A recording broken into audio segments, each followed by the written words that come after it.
అంతరిక్షానికి వెళ్లిన శుభాంశు శుక్లా బృందం విజయవంతంగా భూమికి తిరిగి వచ్చింది. అయితే ఈ అంశానికి సంబంధించిన పూర్తి డీటెయిల్స్ ఖగోళ శాస్త్రవేత్త ప్రొఫెసర్ సుందర్ రామయ్య గారు జూమిన్ ద్వారా తెలియజేస్తారు.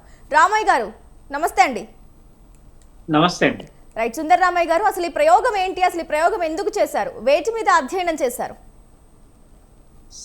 శాస్త్ర సంకేతాలు అంటే మనకి శాస్త్ర అధ్యయనాలు అనేక రకాలుగా జరుగుతున్నాయి. ప్రస్తుతం మనం చూసిన ఈ క్యాప్సూల్ నుంచి మనకి స్పేస్ జర్నీ అనేది చేయటం జరిగింది. ఒక నలుగురు వ్యోమగాములు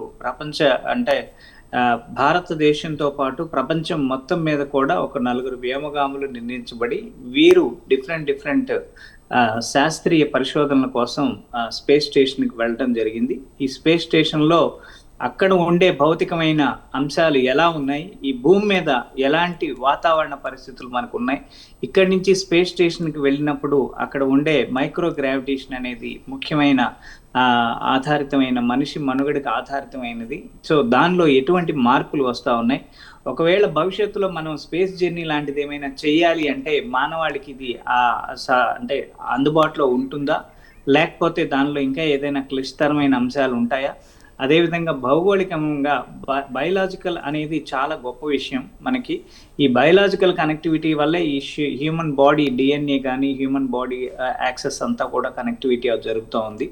సో ఈ బయలాజికల్గా అక్కడ మనం ఆధారపడిన ఆహార పదార్థాలు కానీ ఇవన్నీ కూడా ఇప్పటి వరకు కూడా స్పేస్ స్టేషన్లో ఉన్న పరిధులు వేరే విధంగా ఉన్నాయి. ఇక రాబోయే తరం వరకు కూడా అంటే ఇక్కడి నుంచి కూడా అప్ టు 2020 నుంచి చాలా రకాల ఎన్నో టెక్నాలజీస్ అప్గ్రేడేషన్ అయితే జరిగి ఉన్నాయి. సో ఈ అప్గ్రేడేషన్ అయిన ప్రతి టెక్నాలజీని కూడా స్పేస్ టెక్నాలజీస్లో నుంచి మనం రాబోయే తరాలకి అందించే ప్రయత్నం అయితే ఒక చిరు ప్రయత్నం అయితే జరిగింది ఇది ఇప్పుడు. సో ఈ ప్రయత్నంలో సక్సెస్ఫుల్గా వీళ్ళు 18 రోజుల ప్రయాణాన్ని చేయటం అంటే ఫస్ట్ వెళ్ళడమే అంటే ఒక 2 వీక్స్ నుంచి 3 వీక్స్ వరకు అని స్పేస్ జర్నీ టార్గెట్ చేసుకున్నారు. సో ఈ 3 వీక్స్ ప్లానింగ్ ఏదైతే జరిగిందో ఆ 3 వీక్స్ యాజ్ టీజ్గా సక్సెస్ఫుల్ జర్నీని అయితే చేసుకోవడం జరిగింది. ఈ సక్సెస్ఫుల్ జర్నీలో చాలా రకాల సమస్యలతో కూడుకున్న జర్నీ ఇది. అంటే ఇక్కడ టెక్నికల్ ఇష్యూస్ కూడా వచ్చేదానికి అవకాశాలు ఉన్నాయి.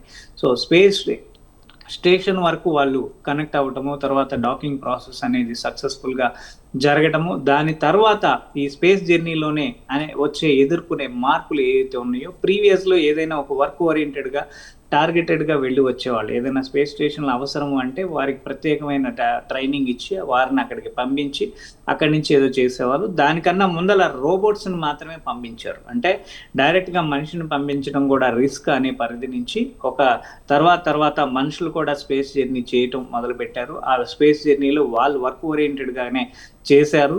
ఈ వర్క్ ఓరియంటెడ్ నుంచి కూడా అక్కడ ఉండే భౌతికమైన పరిస్థితులు ఇంకా తెలుసుకొని ఇంకా మౌలిక సదుపాయాలు భౌతికంగాను అంటే ప్రత్యామ్నాయమైన సదుపాయాలను వాటన్నిటినీ కూడా అందిపుచ్చుకునే విధానికి ఇప్పుడు వీరు చేసిన ఈ 18 రోజుల జర్నీలో వీరు చేసిన సుమారు 60 రకాల ప్రయోగాలు ఏవైతే ఉన్నాయో, సో ఈ 60 ప్రయోగాలు కూడా మనిషి యొక్క మానవ నిర్మితానికి బయలాజికల్ కనెక్టివిటీ అంటే సృష్టి ధర్మంలో మనిషి బాడీలో ఉండే బయలాజికల్ కనెక్టివిటీకి ఎటువంటి మార్పులు వస్తున్నాయి అనే దాన్ని కొంచెం ఒక నిర్ణీత సమయం పెట్టుకొని సుమారు ఒక 18 రోజుల పాటు ఇక్కడ అధ్యయనం చేసి ఆ 13-14 రోజులు అంటే 18 రోజులు జర్నీ అయినప్పటికీ ఒక 14 రోజుల పాటు దీన్ని కంప్లీటెడ్గా అధ్యయనం చేస్తూ ఈ అధ్యయనం తాలూకు వచ్చిన డేటాని భవిష్యత్తు తరాలకి అంకితం చేస్తూ ఒక స్పేస్లోనే ఒక అద్భుతమైన జర్నీ చేయటం అనేది ఒక గొప్ప విషయం. అది చాలా ఆనందోత్సాహాల మధ్య ప్రతి మానవుడికి కూడా ఉంటుంది. మానవుడు భూమి మీద ఉండటం ప్రతి ఒక్కళ్ళు సర్వసాధారణమైన స్థితిలో ఉంటారు. దీని నుంచి కొంచెం ఇప్పుడు మారుతున్న కాలాన్ని బట్టి మనం బస్సు, రైలు, అదేవిధంగా విమానం ఇలాంటివి కూడా వాడుతున్నాం. రాబోయే రోజుల్లో ఈ స్పేస్ స్టేషన్ స్పేస్ జర్నీ కూడా సో అందరికీ కూడా అందించాలి అనే దానికి కొన్ని ప్రత్యామ్నాయ ప్రైవేట్ సంస్థలు కూడా దీంట్లో అందిపుచ్చుకున్నాయి. సో వారి ఈ ప్రోద్బలము ఇక్కడ ఉండే అక్కడ ఏదైతే సమస్యలు ఎదుర్కొంటున్నారు అనే దాని మీద పూర్తిగా అధ్యయనం చేయటం జరిగింది. ఈ అధ్యయనాల్లో మనకి మనిషి యొక్క మెదడు పనితీరు ఎలా ఉన్నది అనేది మొట్టమొదటి అంశం. అంటే ఒక స్పేస్ జర్నీకి వెళ్ళినప్పుడు అక్కడ గ్రావిటేషన్ చాలా తక్కువగా ఉంటుంది. ఈ తక్కువ గ్రావిటేషన్లో మెదడు పనితీరు కనుక మందగించినట్లయితే శరీరంలో అన్ని రకాల అవయవాలు కూడా ఒక్కొక్కటి పనితీరు మందగిస్తూ ఉంటుంది. సో బాడీ బయోలాజికల్ అంటే పర్పెండికులర్లీ శరీరంలో జరిగే అన్ని రకాల యాక్టివిటీస్ సరిగా జరగకపోవడం అనేది ఖచ్చితంగా ఇక్కడ ఎదుర్కొనే ప్రధానమైన సమస్య. సో ఆ మానసికమైన పరిధి ఎలా ఉన్నది ఏంటనేది కూడా ఎక్కువగా ఎగ్జామిన్ చేయటం మనం ఇక్కడ చూస్తున్నాం. అదేవిధంగా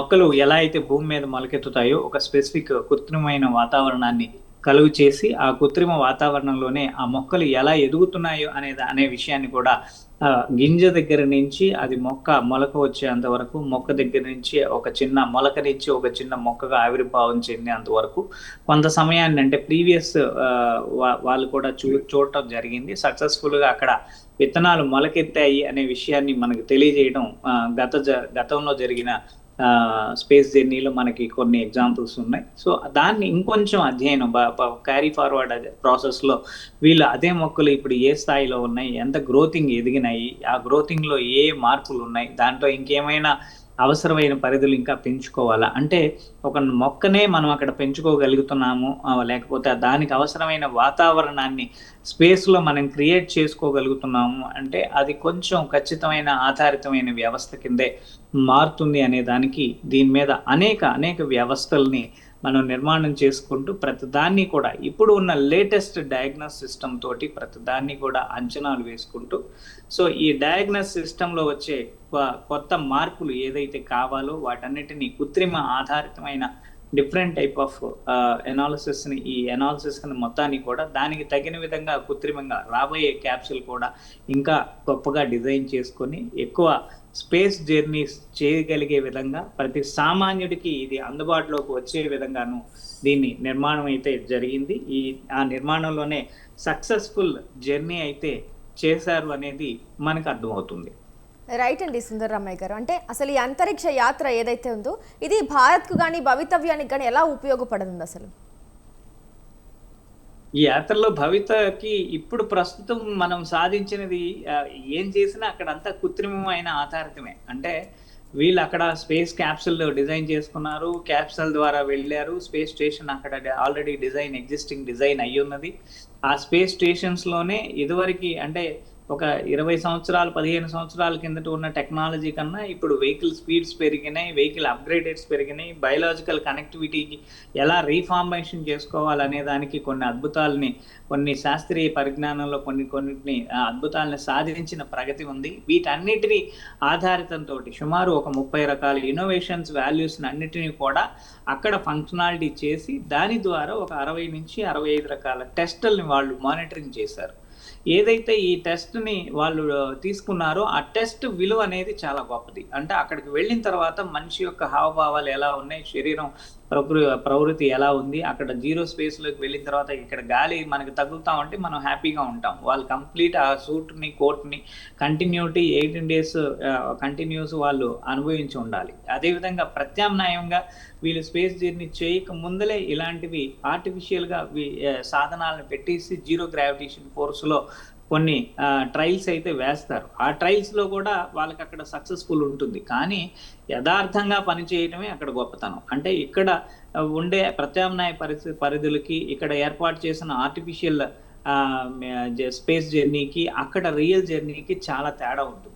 సో ఈ తేడా నిర్మాణాన్ని అదే నలుగురు రకాల అంటే 4 రకాల వయస్సులతోటి 4 రకాల వయసులతో ఉన్న నలుగురు వ్యక్తుల్ని ఇక్కడ పంపించడం జరిగింది. అదేవిధంగా వారికి ఉన్న శరీర సమస్యలు, వారికి ఉన్న పరిధులు అంటే వీటిలో ఎన్నో రకాల అంశాలను మనం డేటాబేస్ తీసుకోవచ్చు. సో వారి మనసు ఎలాగుంది, వాళ్ళు ఎలాగా దాన్ని స్పేస్ జర్నీని టార్గెట్ చేశారు, వీళ్ళు వెళ్ళిన తర్వాత అక్కడ వాళ్ళకి ఇచ్చిన పరిధులు ఏదైతే రీసెర్చ్ టాస్క్ ఉందో వీటన్నిటిని ఎలా వీరు కంప్లీట్ చేసిన దాంట్లో ఏ సక్సెస్ రేటు ఎలాగ ఉన్నది, ఇదంతా కూడా ఈ డేటా అనేది చాలా ఇంపార్టెంట్, వెరీ క్రూషియల్ వాల్యూస్ తోటి అంటే చాలా అద్భుతంగా ఉంటుంది ఇది.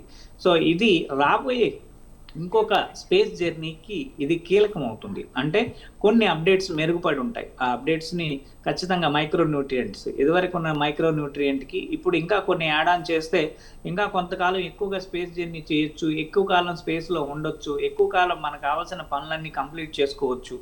ఇలా ఈ స్పేస్ స్టేషన్ రాబోయే రోజుల్లో జరిగే స్పేస్ స్టేషన్ ఏ దేశానికి ఆ దేశానికే, ఇప్పుడు ప్రపంచానికి మొత్తానికి కలగలిపి అన్ని దేశాల సమకూడికలో ఈ స్పేస్ స్టేషన్ డిజైన్ జరిగింది, ఇంటర్నేషనల్ స్పేస్ స్టేషన్. సో దీన్ని ఇప్పుడు ఏ దేశానికి ఆ దేశానికి నిర్మాణం కూడా చేసుకోవచ్చు రేపు భవిష్యత్తులో. సో ఇలా శాస్త్రీయ విజ్ఞానం పరిశోధన అంటే మనం ఇక్కడి నుంచి చూసి అనుకొని ఎక్స్పెక్ట్ చేసేది వేరే విధంగా ఉంటుంది, బట్ రియాలిటీ ఎక్స్పీరియన్స్ వేరే విధంగా ఉంటుంది. ఇదే సైన్స్. మోడర్న్ సైన్స్ అంతా కూడా ఒక వాట్ ఈజ్ రియాలిటీ, అక్కడ ఏమున్నది, దాని యొక్క పరిణామాలు ఎలా జరుగుతూ ఉన్నాయి, దీని యొక్క పరిణామాల్లో భౌగోళిక అంశాలను మనం ఎలా అధ్యయనం చేయాలి, ఎలా వాటిని అధిగమించి ఇంకా కొత్త టెక్నాలజీస్ దాంట్లో ఇంప్లిమెంట్ చేసేసి ఈ కృత్రిమంగా జరిగే ఈ పరిశోధన అంతా కూడా ఒక తాత్కాలికంగా కాకుండా ఒక పరిశోధన వ్యవధిని మించుకొని అక్కడ ఒక పరిశీలన నుంచి ఒక తారాస్థాయికి, అంటే మనం ఎదగాల్సిన ఇప్పుడు ప్రస్తుతం మనం స్పేస్ స్టేషన్ గురించి ఆలోచిస్తున్నాం, రాబోయే రోజుల్లో మూన్ గురించి జర్నీ చేసేదానికి ప్లాన్ జరుగుతుంది. ఆ తర్వాత చంద్రయాన్ అయిపోయిన తర్వాత సూర్యయాన్, అంగారక గ్రహం మీదకి, ఇలా ఎన్నో గ్రహాల మీద కూడా మనిషి అడుగు పెట్టే పరిధి అయితే జరుగుతూ ఉంది. ఇప్పుడు ప్రస్తుతం రోబోస్ వెళ్ళి అక్కడ అధ్యయనం చేస్తూ ఉన్నాయి. అక్కడ వాతావరణ పరిస్థితులు ఎలాంటి పరిధుల్లో ఉన్నాయి, ఏ విధంగా వాతావరణం అంటే మెరుగుదల ఉంటుంది, వీటన్నిటిని కూడా ఇప్పుడు శాస్త్రీయ విజ్ఞానాన్ని అందుబాటులోకి తీసుకొచ్చుకుంటూ అందిపుచ్చుకుంటూ ప్రతి విధానాన్ని అంటే మానవ మేధస్సుకి అందే విధంగా, అంటే రాబోయే జనరేషన్కి ఇవి చాలా పెద్ద మైల్ స్టోన్స్ అవుతాయి. ఇవి ఈ డేటా సైన్స్ను కనుక సరిగా వాడుకున్నట్లయితే ప్రతి అంటే సామాన్యుడు కూడా స్పేస్ జర్నీ చేయొచ్చు, ఆ స్పేస్ జర్నీలో ఉండే ఎక్స్పీరియన్స్ని పొందొచ్చు. అండ్ వాళ్ళకు అవసరమైన విధానాన్ని వేరే అంటే గ్రహాల మీద కూడా తీసుకువెళ్ళేదానికి ఇది అవసరమా అంటే దాన్ని అవసరం అందిపుచ్చుకునే వాళ్ళందరికీ కూడా ఇది అవసరమే. సో దీన్నే మనం అంటే అనేక రకాలుగా భావించవచ్చు. కానీ శాస్త్రీయ విజ్ఞానం అనేది కొలమానికలు, అంటే ఇదివరకు మనం సూర్యునికి ఎంత దూరం ఉంది అని ఇక్కడ కూర్చొని మన ఋషులు డైరెక్ట్గా చెప్పే పరిధి మనకి మన పూర్వీకులకి అంత జ్ఞానం ఉన్నది. కానీ ఇప్పుడు పరిస్థితి అది ఎంత అంటే ఆ స్కేల్ మీటర్ పెట్టేసేసి ఇన్ని కిలోమీటర్లు, ఇన్ని సెంటీమీటర్లు, ఇన్ని మిల్లీమీటర్లు అని మనకి ఎగ్జాక్ట్గా మనకి చెప్పగలిగే పరిధి కావాలి ఇప్పుడు. అంటే ఇదే సైన్స్ అండ్ టెక్నాలజీలో అద్భుతం. అంటే ప్రతిదీ కూడా పుట్ ఆన్ పేపర్ వాల్యూస్ ఏదైతే మనకి కనెక్ట్ అయినాయో ప్రతి వాల్యూని కూడా ఆన్ పేపర్ చేస్తూ ఆన్ గోయింగ్ ఎగ్జాక్ట్ సిచ్యువేషన్స్ని వాళ్ళు డేటా సైన్స్ని అనలైజేషన్ చేస్తూ దాని నుంచి రాబోయే రోజుల్లో ఈ స్పేస్ జర్నీని ఇంకా విస్తృతం చేసేదానికి ఇది ఒక కీలకమైన అద్భుతమైన దృశ్యం అని కూడా చెప్పుకోవచ్చు. రైట్ అండి సుందర్రామయ్య గారు. అలాగే ఇప్పుడు భూమి నుంచి ఒక సగటు సామాన్య మనిషి ఇట్లా అంతరిక్ష యాత్రకు వెళ్తే అసలు ఎలాంటి మార్పులు సంభవిస్తాయి, ఎలాంటి ఇబ్బందులు ఎదుర్కోవాల్సి వస్తుందా మనిషి? మనకి చాలా ఎగ్జాంపుల్స్ ఉన్నాయి ప్రీవియస్లో. సో సగటు వ్యక్తి ఇక్కడి నుంచి అక్కడికి వెళ్ళాలి అంటే డైరెక్ట్గా ఆ స్పేస్ జర్నీని ఎవరు కూడా దాన్ని కోలుకోలేరు, అంటే దాన్ని యాక్సెప్ట్ చేయలేరు వాళ్ళు. ఎందుకు అంటే అక్కడ జీరో గ్రావిటీ ఉంటుంది. ఇక్కడ ప్రస్తుతం మనకి గ్రావిటేషనల్ ఫోర్స్ ఉంది. ఏదైనా వస్తువు మనం పైకి విసిరేస్తే అది 11.2 కిలోమీటర్ల స్పీడ్ తోటి భూమిని ఆకర్షింపబడుతుంది, అంటే భూమికి చేరుతుంది. సో ఈ యొక్క ఆకర్షణీయమైన శక్తి ఈ విధంగా ఉంది కాబట్టి ఇక్కడ ఉండే గ్రావిటేషనల్ ఫోర్స్ అనుబంధంగా మనిషి యొక్క ఎదుగుదల, మనిషి యొక్క శరీర ఆరోగ్యము, వీటన్నిటికీ కూడా ఈ బయలాజికల్ కనెక్టివిటీ ఉంది ఇక్కడ భూమి మీద. ఇది ఇక్కడి నుంచి మనం స్పేస్ జర్నీ చేస్తూ ఉన్నప్పుడు భూమి యొక్క కక్షని దాటి మనం కొంచెం పైకి వెళితే దాన్ని స్పేస్ అంటాం.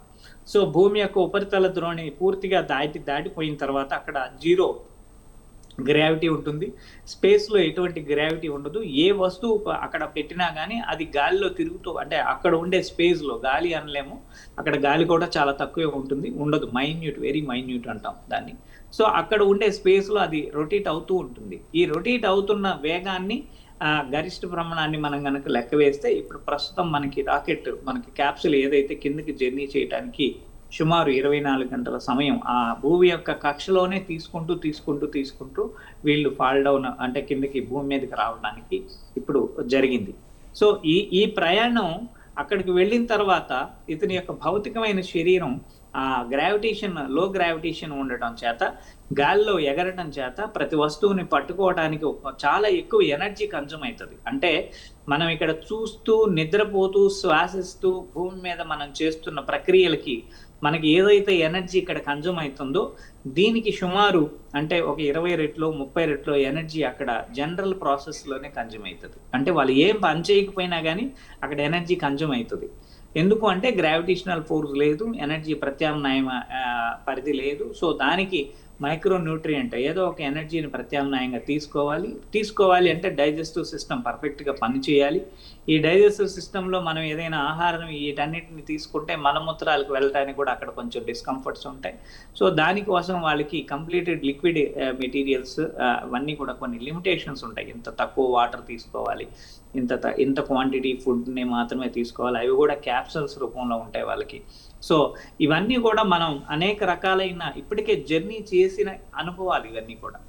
ఈ అనుభవాలతోటి పైన అంతా జర్నీ సక్సెస్ఫుల్గా చేసి స్పేస్ స్టేషన్స్లో వాళ్ళ వర్క్లో ఏమన్నా మిషనరీ వర్క్స్ లేకపోతే టెక్నాలజీ తాలూకు ఏదైనా వర్క్స్ ఉంటే అవన్నీ కంప్లీట్ చేసుకొని మళ్ళీ వాళ్ళ స్పేస్లోకి నుంచి క్యాప్సూల్ ద్వారా భూమిని చేరేదానికి ఇప్పటి వరకు ఎంతోమంది అంటే కొంతమంది జర్నీ చేశారు. ఎన్నో రకాల వారి యొక్క అనుభవాల్ని మనకి అందించడం జరిగింది. సరే, మళ్ళా భూమి మీద యథాస్థానానికి వచ్చిన తర్వాత వారి నరాల యొక్క పటుత్వం చాలా తగ్గిపోయి ఉంటుంది, మజిల్ లాస్ అయిపోయి ఉంటుంది.